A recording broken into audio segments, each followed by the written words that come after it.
Welcome friends. Summer defence education 11 में आपका स्वागत है दोस्तों। और मोशन गति के अंदर आज अपन कुछ टर्म्स की चर्चा करेंगे जिनका नॉलेज होना बहुत ज़रूरी है अपनी फिजिक्स के ज्ञान के लिए या फिर बेसिक साइंस के लिए भी बहुत ज़रूरी है नॉलेज होना। क्योंकि ये टर्म्स का नॉलेज होगा तभी अपन आगे का जो गति के समीकरण से रिलेटेड पार्ट है या प्रक्षेप्य गति है उनके बारे में अच्छे से समझ पाएंगे। इसलिए पीछे की जो ज़रूरी चीज़ें हैं, ज़रूरी टर्म्स हैं, उनका नॉलेज होना बेहद ज़रूरी है। और वैसे भी ये चीज़ें छोटा मोटा क्वेश्चन कहीं भी बन सकता है तो वो इसके लिए भी ज़रूरी है। कहीं से भी क्वेश्चन बनना हो तो कहीं से भी बना सकता है एग्जामिनर, और कहीं भी फंसा भी सकता है। वो एग्जामिनर पर डिपेंड करता है। इजी पोर्शन से भी हार्ड क्वेश्चन बनाया जा सकता है, वो एग्जामिनर की सोच पर डिपेंड करता है। ठीक है दोस्तों, तो अपन कुछ भी ना छूटे पीछे, बेसिक अच्छे से मजबूत करना यही अपना मेन फोकस है। तो उसी चीज़ को मद्देनज़र रखते हुए अपन आगे की चीज़ को अच्छे से समझ पाएँ, इसलिए पहले जो ज़रूरी टर्म्स हैं उनको अच्छे से देख लेंगे। जीवन में उसी प्रकार है जिस प्रकार से सीढ़ी दर सीढ़ी चलना है। जीवन में अपन को ये देखना है कि आगे जो जीवन में अपन क्या करना है उसके लिए क्या ज़रूरी चीज़ें हैं, वो पहले से प्रिपरेशन रखना बहुत ज़रूरी है। इसीलिए इसी चीज़ को रिलेट करो जीवन से कि अपन को बेसिक अच्छा करना है। ठीक है दोस्तों, स्टार्ट करते हैं बिना देरी के। सबसे पहले देखेंगे द्रव्यमान, मास। मास में एक्चुअली क्या चीज़ है? मास मास किसी पदार्थ की मात्रा है और उस वस्तु का द्रव्यमान कहलाता है। यानी कि किसी वस्तु में पदार्थ की मात्रा उस वस्तु का द्रव्यमान कहलाता है। ठीक है दोस्तों, और द्रव्यमान एक अदिश राशि है जिसका मात्रक किलोग्राम होता है। ठीक है दोस्तों, और ये एक मूलभूत राशि है। क्या है? एक मूलभूत राशि है। विमा M1, एम क्या होता है? केजी। केजी में तुम आपने विमा क्या होती है? एम। एल लेंथ के लिए होता है, एम द्रव्यमान के लिए होता है, और टी समय को डिनोट करता है। तो यहाँ पर केवल द्रव्यमान है तो इसलिए एम, क्योंकि ये मूलभूत राशि है, सिर्फ एक ही होगा इसका। द्रव्यमान स्थिर रहता है और ये बदलता नहीं है। द्रव्यमान कभी भी बदलेगा नहीं। जैसे सौरमंडल का द्रव्यमान 2 × 8 × 10⁻30 kg है सौरमंडल का द्रव्यमान, तो उसी प्रकार जो भी द्रव्यमान है वो कभी बदलेगा नहीं, चाहे कुछ भी हो जाए। द्रव्यमान नो चेंज। चाहे आप किसी भी ग्रह में जाएं, पृथ्वी से चंद्रमा में जाएं, कहीं भी जाएं, द्रव्यमान चेंज नहीं होगा, भार में परिवर्तन हो सकता है।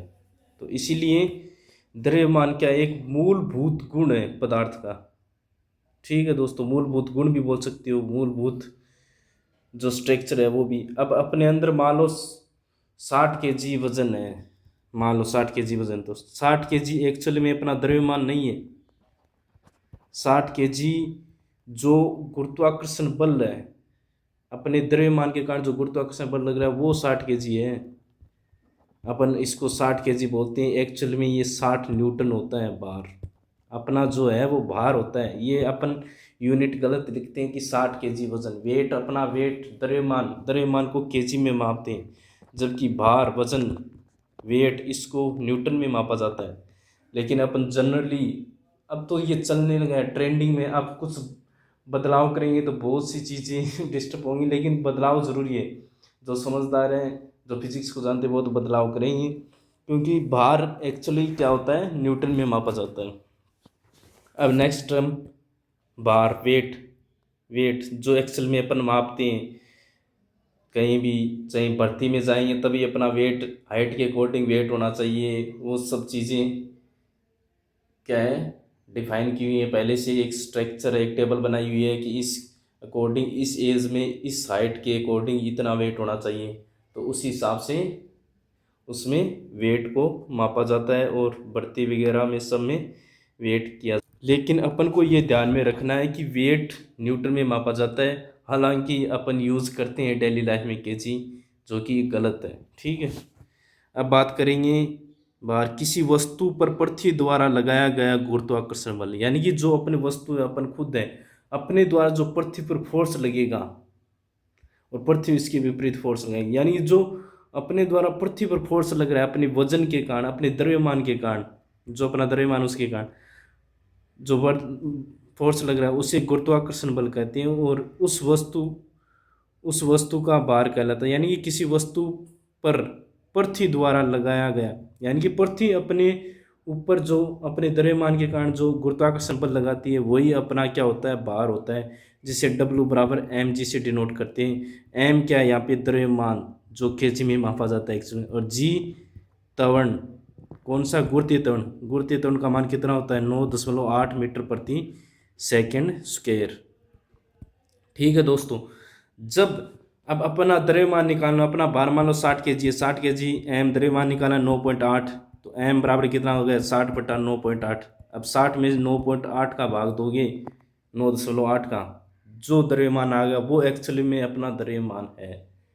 यानी कि जब अपन को अंतरिक्ष में ले जाके तोलेंगे, या फिर दूसरे ग्रह पर जहाँ पर ग्रेविटी फोर्स नहीं है वहाँ ले जाकर तोलेंगे ना, तब अपना जो वेट आएगा ना, वो वजन आएगा ना, वो क्या है, द्रव्यमान होगा। वही क्या है, द्रव्यमान अपने अंदर। यानी कि तभी तो हम अपन मतलब जहाँ ग्रेविटी फोर्स कम होगा वहाँ अपन हल्का महसूस करेंगे अपने आप को, ऐसे लगेगा कि अपने अंदर कुछ है ही नहीं। मतलब द्रव्यमान क्या है, अपना कम होता है। जो अपना गुरुत्वाकर्षण, पृथ्वी गुरुत्वाकर्षण बल लगाती है अपनी और खींचती है अपन को, उसी के कारण अपने को भार महसूस होता है। और जो कि पृथ्वी पर भी अलग अलग होता है। जैसे ध्रुवों पर जाएंगे, ध्रुवों पर जी का मान क्या होता है, केंद्र पे जाएंगे, केंद्र पे जी का मान 0 होता है, तो वहाँ पर अपने को क्या है, बहुत कम महसूस हुआ। और ध्रुवों पर जाएंगे जैसे जैसे, जी का मान क्या होता है, क्या होगा कि ध्रुवों पर जी का मान ज़्यादा होगा। और जब ध्रुवों पर जी का मान ज़्यादा होगा तो अपने को भार भी, जी का मान क्या होगा, भार ज़्यादा महसूस होगा। यानी कि अपन भूमध्य रेखा की अपेक्षा ध्रुवों पर जाकर वजन वेट करेंगे तो अपना वेट यहाँ 60 kg है तो वहाँ कुछ ज़्यादा मिलेगा, 60 से प्लस मिलेगा, यानी कि 60 से ज़्यादा मिलेगा। ठीक है दोस्तों, ऐसा क्यों होता है, क्योंकि जी के मान में वृद्धि हो जाती है।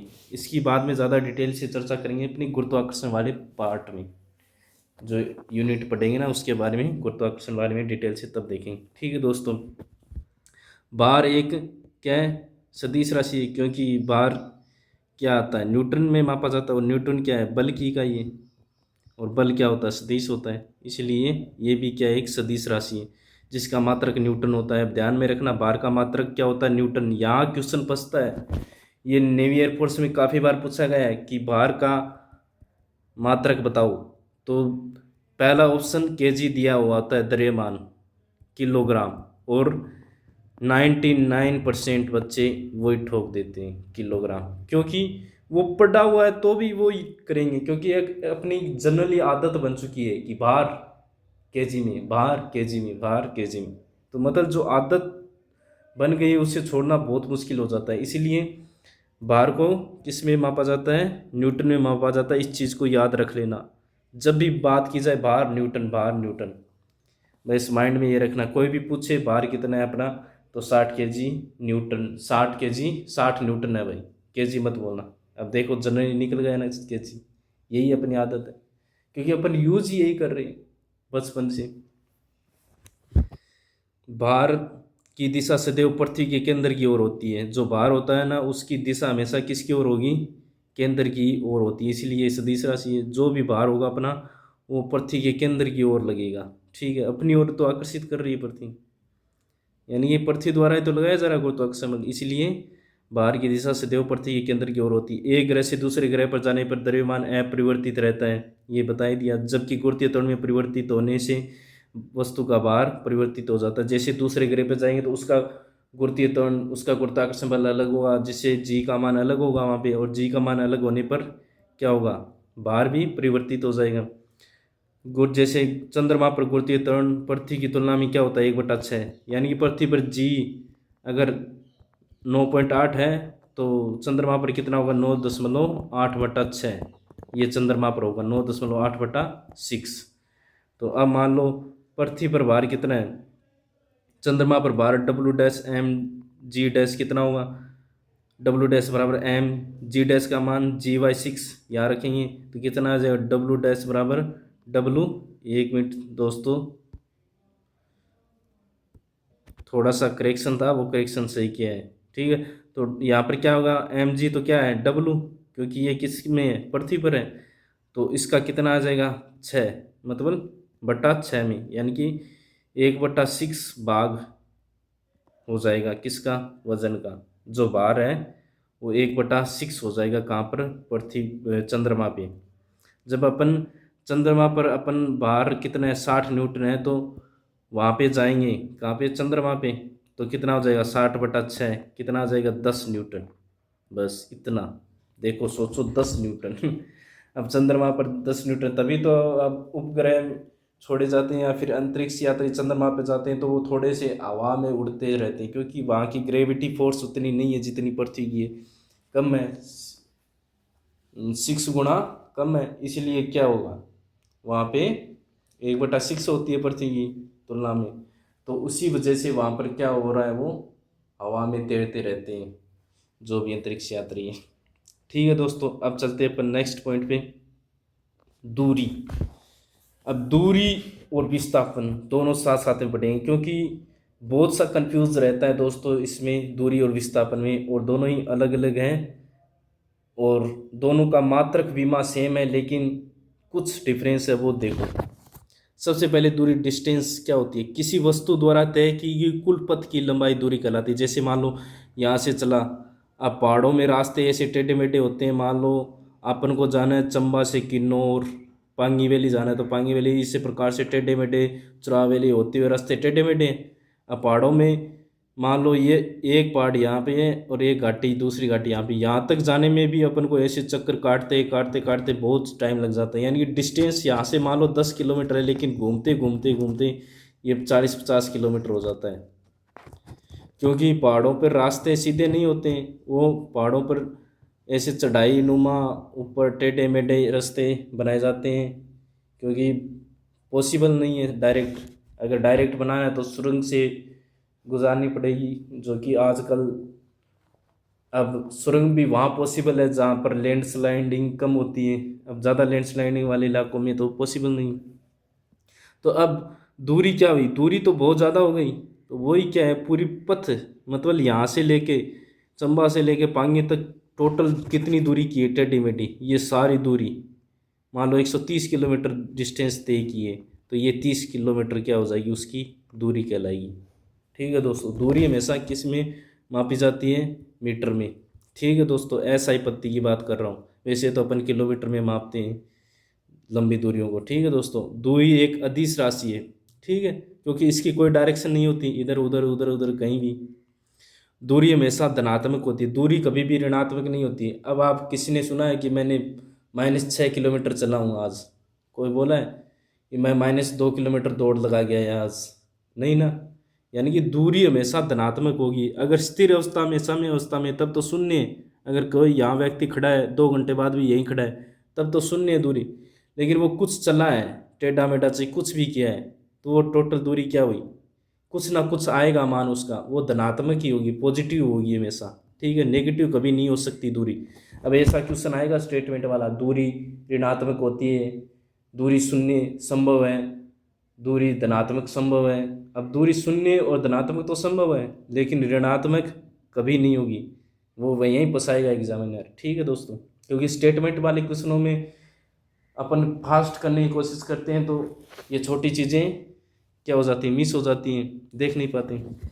अब मान लो कोई व्यक्ति ए स्थान से बी स्थान पर पहुंचता है, 2 किलोमीटर चलता है, फिर ऊपर चलता है 3 किलोमीटर, फिर इस साइड चलता है 6 किलोमीटर, फिर नीचे चलता है 5 किलोमीटर, फिर 4 किलोमीटर। तो इसकी दूरी कितनी हुई टोटल, इसने कितनी दूरी तय की, 2 3 6 5 4 सबको जोड़ दो, कितना है 20 किलोमीटर।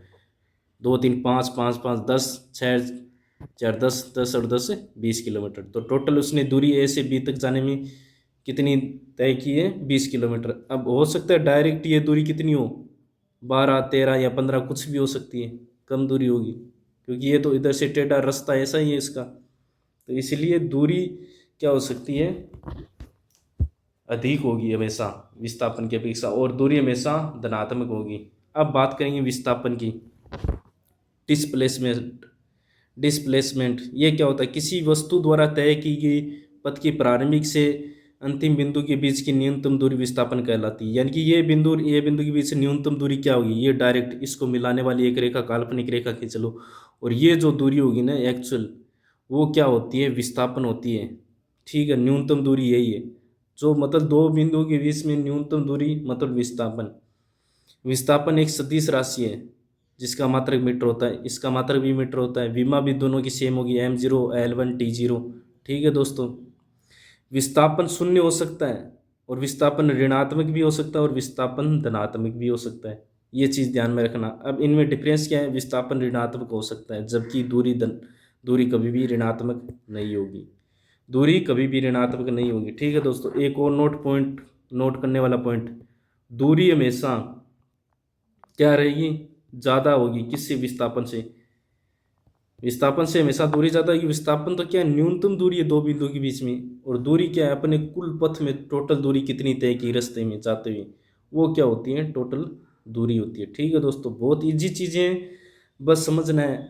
खुद एग्जाम्पल लो ना अपना, जैसे मान लो मेरा घर उस शहर से, अपने नज़दीक शहर से डायरेक्ट देखा जाए तो कितनी दूरी पर है, और मुझको उस गांव से घूमते हुए ऐसे घूमते हुए जाने में बहुत ज़्यादा समय लगता है, और कभी बार अपन नहीं देखते। अपन को लोकल होते हैं उनको तो पता होता है कि यहाँ से जाएंगे तो सीधा शॉर्टकट पड़ेगा, 5 किलोमीटर का फ़र्क आएगा भाई, और उधर से जाएंगे, मान लो ये शहर है और यहाँ पर शहर है, तो अपन तो पता है यहाँ से जाएंगे तो डायरेक्ट 5 किलोमीटर का फ़र्क आएगा, और कोई अनजान व्यक्ति जाएगा वो तो रोड रोड होकर जाएगा, और अपन को सीधा रास्ता पता है तो अपना 7-8 किलोमीटर बच जाएगा। तो वो क्या होता है, विस्थापन। यानी विस्थापन का जीवन में भी बहुत महत्व है। अपन विस्थापन का यूज करते हैं लेकिन अपन को पता नहीं, अपन डायरेक्ट नहीं जाते कई बार खेत में भाई, किसी के सीधा खेत में से घुसते हुए अपने खेत में डायरेक्ट पहुंच गए बिना रास्ते के, तो वो क्या चीज़ें होती है, विस्थापन ही तो है, वो अपना ऑब्जर्वेशन है कि यहाँ से डिस्टेंस न्यूनतम पड़ेगी, कम से कम पड़ेगी, कम समय लगेगा, वो क्या होता है, विस्थापन। ठीक है दोस्तों, जैसे इस बिंदु से एक सर्कल में दौड़ता हुआ व्यक्ति वापस इसी बिंदु पर पहुंच जाता है। ठीक है दोस्तों, तो इसका विस्थापन क्या होगा, विस्थापन शून्य होगा, लेकिन इसने जो दूरी तय की है वो कितनी होगी, 2πr, यानी कि r इस सर्कल की त्रिज्या हो गई, इस वर्ताकार पथ की, और ये वर्ताकार पथ की परिधि कितनी होती है, टोटल जो दूरी होती है वो कितनी होती है, 2πr। तो ये कितनी दूरी तय की इसने, दूरी तो इसकी क्या हो गई, 2πr, लेकिन विस्थापन क्या होगा, शून्य होगा, क्योंकि ये उसी बिंदु पर पहुंच गया, प्रारंभिक बिंदु और अंतिम बिंदु इसका एक ही है, इसलिए इसका विस्थापन कितना हुआ, शून्य हुआ। अब इसमें बात की जाए विस्थापन कितना हुआ, ए से बी तक जाने में, ए से बी तक जाने में दूरी तो कितनी होगी, 2πr/2, क्योंकि पूरी क्या होती है 2πr, और ये कितनी आधी है, तो कितना बच गया, πr। πr तो क्या इसकी दूरी हो गई, और विस्थापन ये r, ये भी r त्रिज्या है, तो कितनी हो जाएगी, 2r, विस्थापन 2r। इसीलिए विस्थापन हमेशा क्या होगा, न्यूनतम होगा, किसकी बजाय, दूरी की बजाय, या बराबर हो सकता है। ठीक है दोस्तों, और बहुत अच्छे से ये टर्म्स क्लियर हो गई होगी जीवन में। अब भार को आप न्यूटन में मापोगे मुझे उम्मीद है, और कोई भी जो भी अपने आसपास हैं जिनको कई बार चर्चा करो तो भी उनको बताओ, नॉलेज जो नॉलेज गेन किया उसको फैलाओ समाज में, क्योंकि जो रियलिटी है वो सामने आनी चाहिए, जो सच है, अधूरा ज्ञान ज़्यादा खतरनाक होता है। ठीक है दोस्तों, सुना भी होगा आपने। और जीवन है, जीवन में कभी भी हारना नहीं है, जितनी कोशिश हो सकती है अपनी तरफ से, जितने एफर्ट अपन दे सकते हैं अपने लक्ष्य के प्रति, अपने ड्रीम्स के प्रति, वो अपन को देने चाहिए, और लगातार मेहनत करते रहना चाहिए। कंटिन्यूटी बहुत ज़रूरी है हर चीज़ में दोस्तों, जितने भी अपने पास प्रैक्टिस की सोर्स हैं प्रैक्टिस करते रहिए। ठीक है दोस्तों, मिलते हैं फिर नेक्स्ट वीडियो में, तब तक के लिए नमस्कार, जय हिंद, जय भारत दोस्तों।